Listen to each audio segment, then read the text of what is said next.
I just said the bottle was gonna block my head out. Gentlemen, the show is for children. How dare we use such foul? No, I cleared that, but I don't think it is. What? It might be rated. The kids aren't watching this? Come on. The kids are.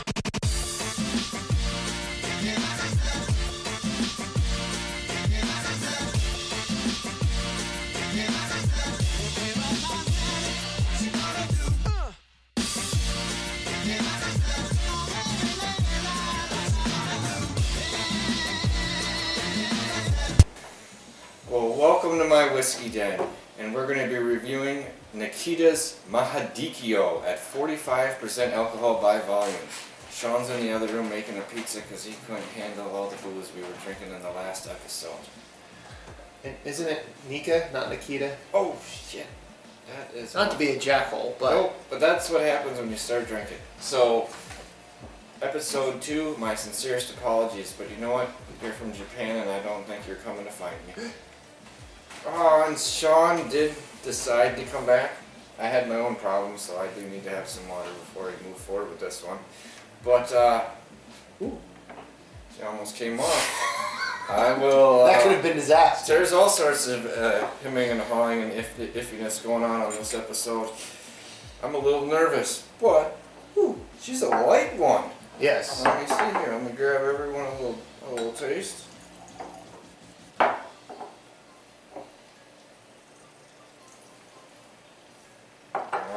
Thank you, good sir.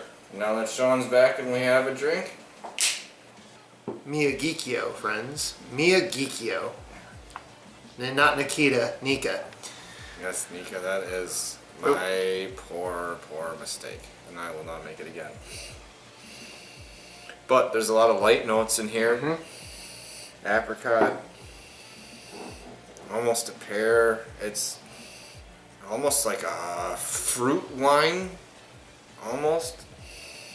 Is what I'm getting out of here. The dark malt is hiding in the background, but it's in there.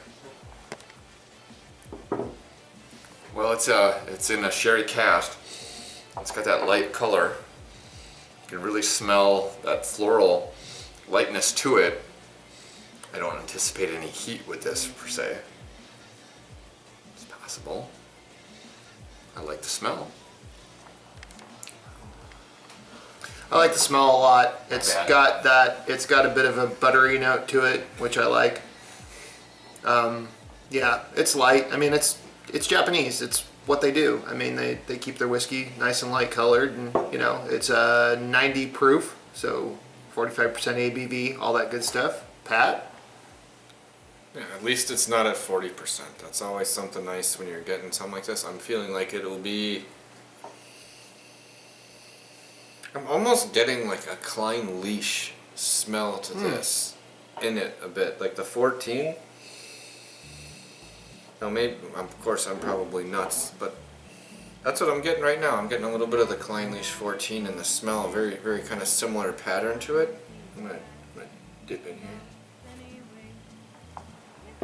And just the slightest hint, very slightest hint of peat or smoke in the very background. And now I'm going to take a drink.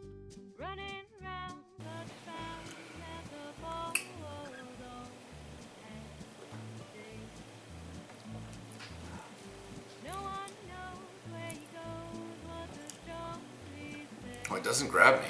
It's smooth. It doesn't linger on the palate much. It gives you the flavor and then it's gone. You almost have to like drink it again just to understand it. So a double drinker, but not the Ferrari. It is, I'm gonna call it silky. Mm-hmm. As it kind of rolls over your tongue. It's not bitey. It's smooth. It's enveloping, but it is light as it wraps around. Yeah, I would agree with that. Sulky is a good way to describe it. It's a nice, friendly drinker, but it's not lacking in complexity, which is a nice thing. I'm liking it. It's got, you know, it's a little bit of smokiness to it, but it's not overly heavy. So, I'm liking it.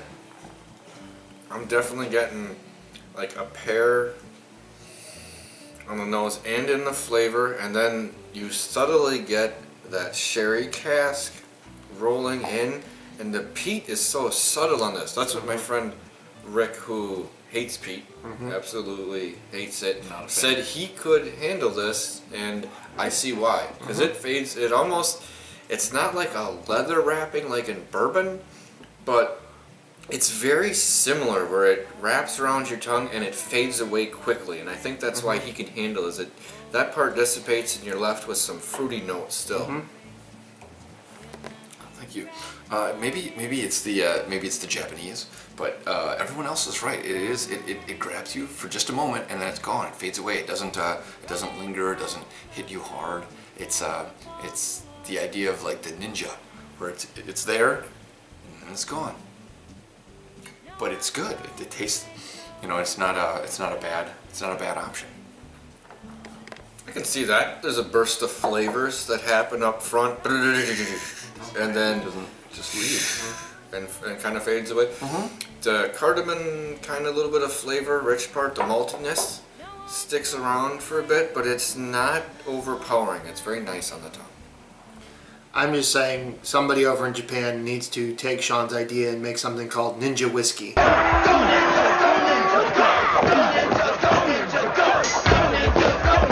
That's what they need to do at this point. I like that term. I had never heard of Japanese whiskey referred to in that way, but I like it, and it's very fitting of a lot of Japanese whiskey. Yeah, I'm gonna props to Sean on that one. Ninja whiskey it is. Wait, I'm gonna see if I can do this left-handed this time. Bang! And camera magic works. And we're back. Now with this, having a couple minutes. Oh, you know what? We didn't drop water in it. And I don't want to. No. I don't want to do it on this one. I'm really happy with this where it is. Sean, what's your ratings? Why do I always have to start? Okay. Other end of the table. Oh. What's my rating? Chad.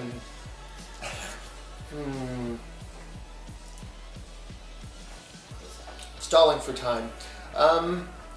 I'd put it a solid 4.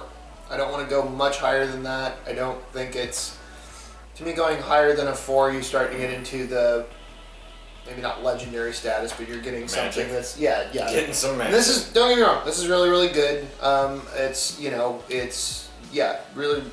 So I rated a 4. I don't know what else to say about it. It's really good. It's a good Japanese whiskey. I mean, it's definitely, I would say, go out and get it. It's good stuff. It's got the light floral complexity notes. It has a little bit of rich, kind of peaty, but it's not like rich when you think Lafroig or anything. No. It's just, it's rich, but it's light. And I like 4. Like you said, I'm in that point where if you get above 4, you're pushing some incredible stuff. And this is right on the verge of incredible. It is really good. If you were to throw another 2 notes, maybe a raisiny note in there or something, it would be mind-blowing. But 4 is where I'm going. Well, I think to Sean's point, sorry, before Sean gets give his rating, but I think to Sean's point, that it doesn't leave a lot of linger, not a lot of aftertaste, if you will. So that's some of it. I think if it had a little bit more of that, or there was some stuff more on the back end, that's probably the rating could get higher. Sean, your rating. All right. Well, I guess I'm in agreement. I could almost push this to a 4. I mean, I'm gonna give it a 3.9. I'm gonna go 3.9. But what I like about this is that whether you're a PD drinker or not, this is something that you can experience and still like it. Right. So whether you're a non-peat drinker and you drink this, it's something that isn't going to turn you away, even though you're a non-peat drinker. And then if you like peat, it's there. It lingers. It has that little bit of tones that you like and everything. But So It's a nice introduction to peat whiskey. Yeah, and that's what I was just going to add, is that it's something you can use if you have someone that you're not sure how they would or wouldn't like peat, and then you can give it to them and kind of see where they're at on it. It's also a good intro into Japanese whiskey too, because it's, you know, Japanese whiskey's a little bit different animal, good but different. So yeah. Yeah, you have to get your light notes worked out. Yep. Searching and hunting for that, because they do a lot of light aromatic floral complexity notes. Like in here, there's just the nose is wonderful. The nose is wonderful, and you get a lot of those same notes, but just maybe one extra flavor for me from being breaking the stratosphere. Right. But wonderful. Yes. Large mark for me. Yeah.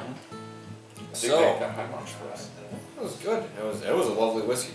Like I was telling them before, I can see how this bottle just goes like this, just all the way down, and you don't even know what happened. Exactly. I only had 3 drinks. So did Sean. So did Chad. And the next day you won't know what happened Don't know either. what But happened. it'll be a good night. It will be. And the Miyagikyo, wonderful, high stars, high rankings the whole way through. Nice light complexity. Try it. True Japanese. If you find it, go get a some. bottle. Get some. Especially since all the Japanese whiskeys prices are going like this. They're going up. This is one I have still seen out there that you can get, And you it's know, affordable. fairly readily. So Sean got it At a decent price. At Total Wine. Total Wine. Yep. 70, $80, maybe around that Yeah. ballpark. Not a bad price. Yeah, especially it was probably 60 before, but with the punchiness happening and yeah, the fact that they're running out of Japanese whiskey. Tells you something there. Tells you something, but it's worth getting the bottle now. All right, so I'm glad you guys stopped by for this one. this is good.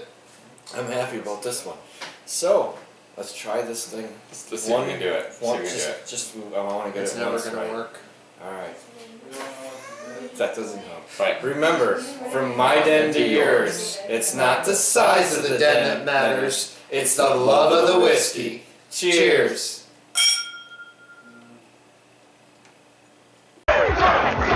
What? Police! The police! What are you doing? They like it! They like it! Go. It's okay. They like it.